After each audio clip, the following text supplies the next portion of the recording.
All right, everybody, welcome back to the Elias Macco Show. Victor Henriquez is Public Affairs and Crisis Management Specialist over at Public Strategy and Conseil. Joins us from time to talk politics.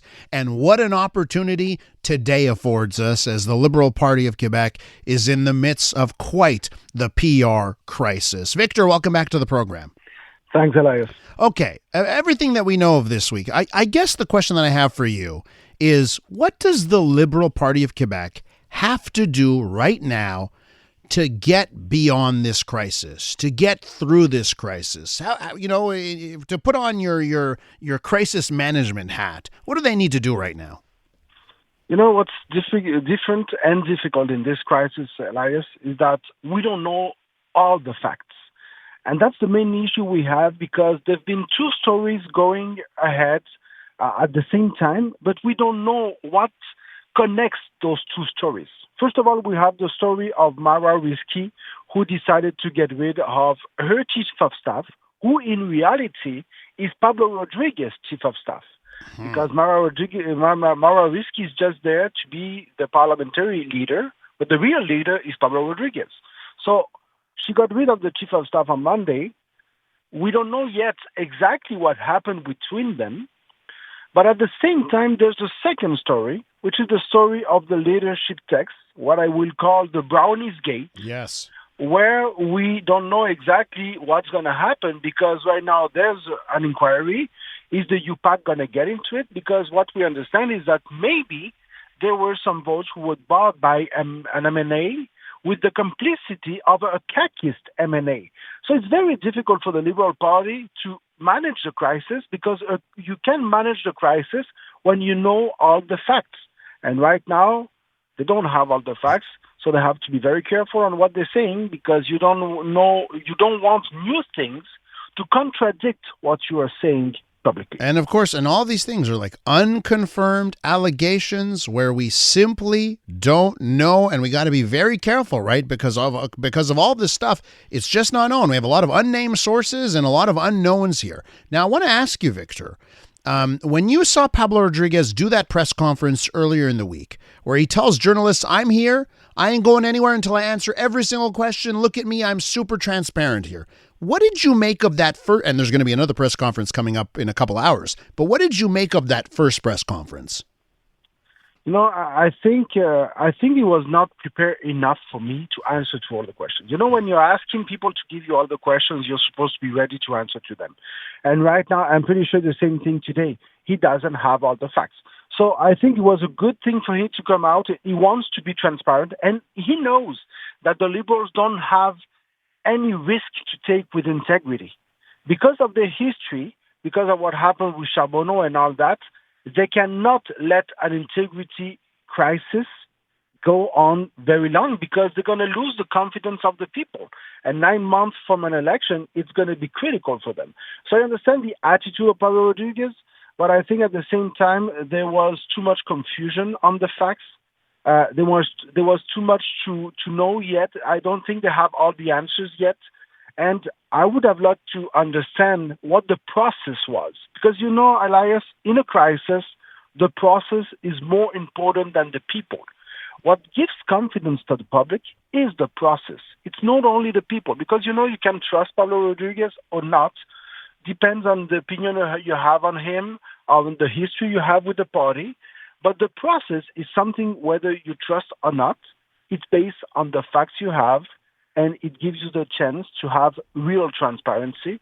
I think the Liberals need to do more work on that process and be more transparent on exactly every step they're going to take. So 1 o'clock, the Liberal caucus is supposed to meet. And then 2 o'clock, Pablo Rodriguez and his caucus will be before the media. We're hearing there's no announcement coming, but they just want to show unity. Before we head into another weekend where stories can just swirl around, how important is this afternoon in getting back some confidence for Pablo Rodriguez and his party? You know, I hope they have something else to say, because unity is very important, and I understand that they want to show the unity of the caucus, because too much people are talking to too much journalists right now. We hear many things, many rumors everywhere. And sincerely, Elias, my phone has been ringing for the last 4 days without stopping. And it's difficult to understand what's true or what's not, what is a rumor, what is a fact. It's very difficult to do the difference here. But I think the Liberals need to make sure that they do a gesture, that they take a decision that is going to give them the chance to really connect with the fact that the people want to know the truth. For example, is it a good idea to ask for the police to do an inquiry in this case? Because if the texts that we've been seeing in the journal are not true, if they have been created by someone, it's criminal. You're not supposed to use the identity of someone. So is it maybe a better idea to bring the police on this?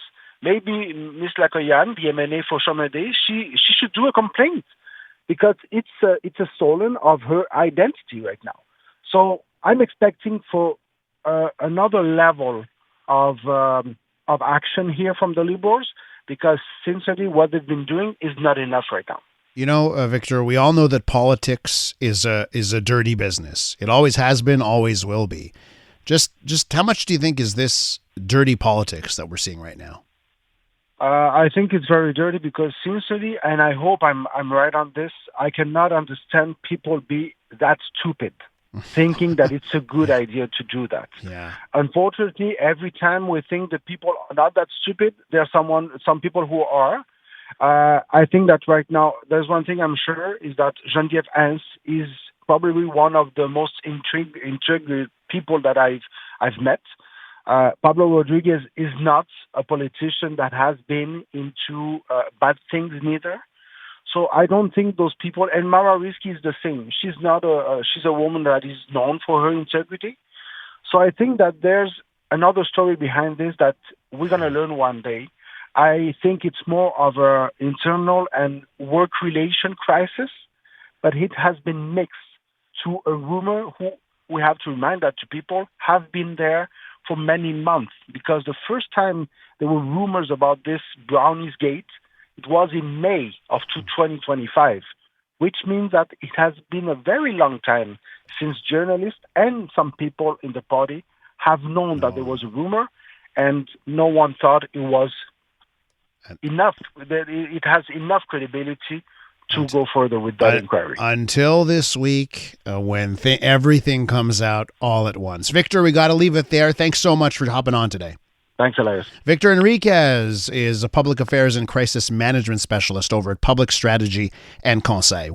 Canadian women are looking for more out of themselves, their businesses, their elected leaders, and the world around them. And that's why we're thrilled to introduce the Honest Talk podcast. I'm Jennifer Stewart. And I'm Catherine Clark. And in this podcast, we interview Canada's most inspiring women. Entrepreneurs, artists, athletes, politicians, and newsmakers, all at different stages of their journey. So if you're looking to connect, then we hope you'll join us. Listen to the Honest Talk podcast on iHeartRadio or wherever you listen to your podcasts.